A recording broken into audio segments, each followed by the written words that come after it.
Hi കൂട്ടുകാരെ, എല്ലാവരും സുഖമായിട്ടിരിക്കുന്നോ? ഇന്ന് പനിയും ജലദോഷവും തലവേദനയൊക്കെ ആയിട്ട് ഒരു ദിവസം അങ്ങനെ അങ്ങ് പോവുകയാണേ. അപ്പോൾ സിമ്പിളായിട്ട് എന്തെങ്കിലും ഉണ്ടാക്കാമെന്ന് വിചാരിച്ചപ്പോൾ ഒരു കോവയ്ക്ക മെഴുക്ക് വരട്ടി വെക്കാമെന്ന് വിചാരിച്ച്. അപ്പം നിങ്ങളെയും കൂടെ കാണിക്കാമെന്ന് വിചാരിച്ചിട്ടാണേ. എല്ലാവരും ഭക്ഷണമൊക്കെ കഴിച്ചോ? ഇപ്പം സമയം ഇത്ര 2 മണിയായി, ഞങ്ങൾ ഭക്ഷണമൊന്നും കഴിച്ചില്ല. എനിക്ക് ചേട്ടായിക്കും ചെറിയ ജലദോഷമൊക്കെ ഉണ്ട്. അപ്പോൾ അതിൻ്റെ ഒരു ഇതിലിരിക്കുകയാണ്. മക്കൾ സ്കൂളിലൊക്കെ പോയി.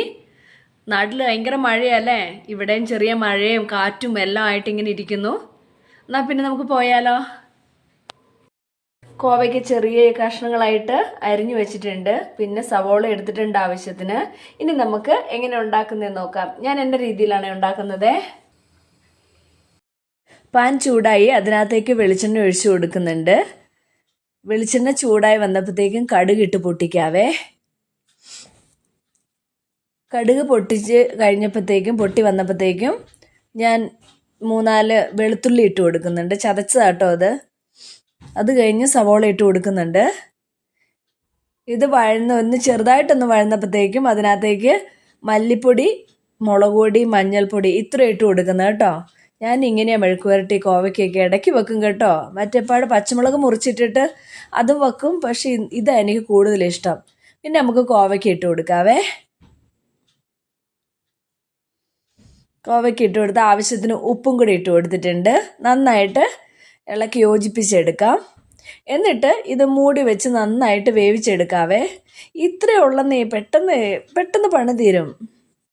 ഭയങ്കരമായിട്ട് തൊണ്ടവേദനയുണ്ട്, അപ്പോൾ ഒരു രക്ഷയില്ല.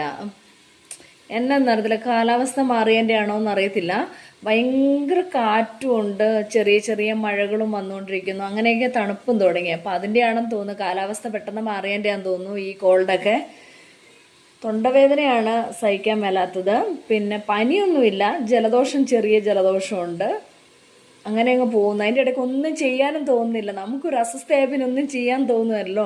രാവിലെ ആയിട്ട് മക്കളെ വിട്ടു, പിന്നെ ചുമ്മാ കിടക്കുമായിരുന്നു. അത് കഴിഞ്ഞിട്ട് പിന്നെ എഴുന്നേറ്റ് വന്ന് മക്കൾ വരേണ്ട സമയം ആവാറായല്ലോ. അപ്പോൾ എന്തെങ്കിലുമൊക്കെ ഉണ്ടാക്കണ്ടേ, നമ്മളിങ്ങനെ കിടന്നാൽ മാത്രം പോരല്ലോ. അപ്പോൾ അതുകൊണ്ട് എഴുന്നേറ്റ് വന്നിട്ട് കറിയെല്ലാം വെക്കാമെന്ന് വിചാരിച്ച് അങ്ങനെ ഇരിക്കുകയാണ്. നമുക്കിനി വെന്തോന്ന് നോക്കാവേ. കുറച്ചും കൂടെ വേവാനുണ്ട് കേട്ടോ. നല്ല വേവുള്ള കോവയ്ക്കാന്ന് തോന്നുന്നു. കുറേ നേരമായി ഞാൻ അടുപ്പിൽ വെച്ചിട്ട്, എന്നിട്ടൊന്നും വെന്തിട്ടില്ല. ഇനി നമുക്ക് കുറച്ച് കറിവേപ്പില ഇട്ട് കൊടുക്കാവേ. എന്നിട്ട് മൂടി വെച്ച് ഒന്നും കൂടെ വേവിച്ചെടുക്കാം. നന്നായിട്ട് വെന്തിട്ടുണ്ട് കേട്ടോ. ഇത്രയേ ഉള്ളൂ, ഈസി ആയിട്ടുള്ള കോവയ്ക്ക മെഴുക്ക് വരട്ടി.